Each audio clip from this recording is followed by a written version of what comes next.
Okay, at this point you can see the scorch mark around there, and you see the steam rising from it, and it's the force of the steam pushing down on the molten metal that should help fill the cavity. Now this hole here and here, those are called risers, and the way they work, this is our model, this is our sprue. The metal pours in here, and these allow the gas to escape the cavity and rise. And ideally, you will get metal coming up the risers. Now, as you can see, this is still glowing. It's solid, but you want black heat before you quench. Now, see, my worry is my torch isn't going to melt it. But it says with in Rio with the propane tip that it goes to 8,000 degrees. Is that 8,000? Oh yeah, it's easily 8,000. It's over 8,000? Yeah, I think acetylene, a reducing flame, well actually acetylene I think is about 6,500. See, right, your melting point right is, well, you were also casting sterling. This is fine silver. And that's going to glow more?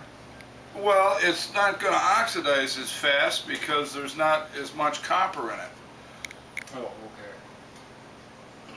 okay. Sterling is 925 parts silver, 75 parts copper out of 1,000. Okay. So those 75 parts copper will oxidize. You get cupric oxide. Is sterling easier to pour than? Are you saying? It's about the same. The melting point of silver, I think, is copper is around 1,800. I think sterling is, or silver. It's pure silver is probably about 1,400. But let us look and see. Yeah, I think it's about 200 degrees cooler than copper. Yeah, I remember copper is right around 1,800. So, in the crucible, if it rolls around in a little glob, that's what you want. All right, silver melting point. All right, the melting point of pure silver is 1,761 degrees. Good call, Richard. All right, sterling is 1,640. All right, let's see. We got gold, we got copper in here. Metallurgy. Gold, gold, gold. Platinum. Yeah, copper. Oh, 1,900. 1,981 degrees Fahrenheit. That's over.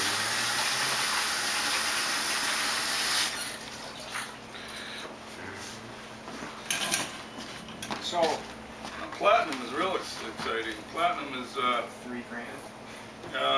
3,224 degrees. Yikes. Melting point. so Really? if it's a liquid glob in there, it should be good enough. Yeah. Well, you notice none of it stuck to the crucible. So we had our crucible hot enough. I mean, you got a few little beads stuck around the edge, which is normal. Now this is not glowing. If you reach behind and turn the switch over there, No. Which? the light Turn switch. the light on. If you look, you can see a very slight glow. Yeah. Oh yeah, no doubt. That lights a cigarette. It's That's an expensive cigarette lighter. now if my lamp torch wouldn't heat that to get red enough, then Well, it's just going to take you a lot longer, and you might find that you have to use more metal because you're getting some stuck to your melting. well I Equipment. can use borax, right? Yeah, but you don't want to use so much borax that you're pouring borax into your mold too. Yeah. You can I get mean, what are I called use a flux lot of- inclusions. I use a lot more. No, a little goes a long way. This is plenty. You don't need any more than is on there than what you see. Now you can use a very light mix of just a little sprinkle You know, if your metal's scumming over, just before you pour it, just put a little sprinkle of casting flux, which is half boric acid and half borax. Not Laura? It's 20 miltene borax and boric acid, Oh, okay. which you can buy at And Drugstore. you can mix it. I got some of that, and Yeah. I got some of this too. yeah. Now this is borax, I got some of that. yeah, and this is boric acid. Just to mix them equal. Yeah, 50-50, and that makes a good casting flux. But a little goes a long way. You don't need to You don't need drown a it. teaspoonful. No, just a little pinch, you know, just like you would, just a little pinch. Okay, so. Because if you get too much, your metal's gonna be just swimming in it, Yeah, and when you pour it, that flux is actually glass. yeah. And when you pour that into your mold, it might occupy space that you want metal. Now, To if be- my map torch wouldn't get that hot enough, then it wouldn't be good enough to get that.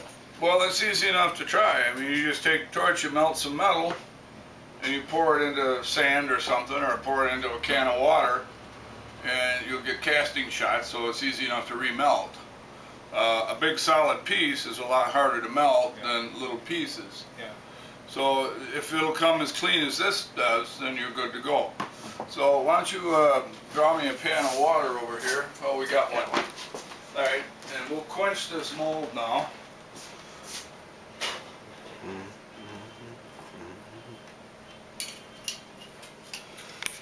Now there was a little bit of silver, which I'm just gonna pick off.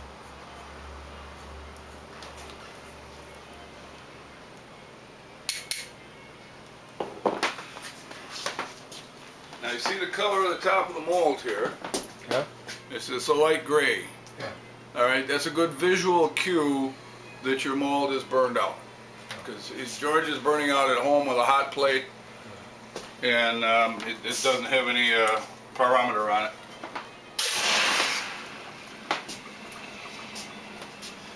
Now what we're getting here is called thermal shock, and if you get up close you can see it's exploding on both ends.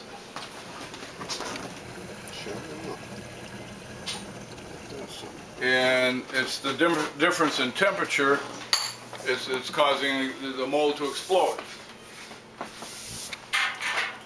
So you put a hot mold in cold water and it freaks it out and it blows up. But you do it underwater so it doesn't make a mess or it's not dangerous.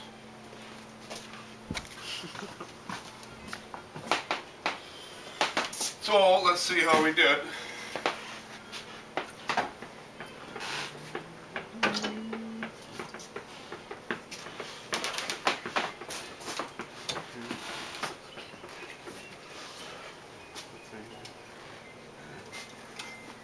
Oh, good.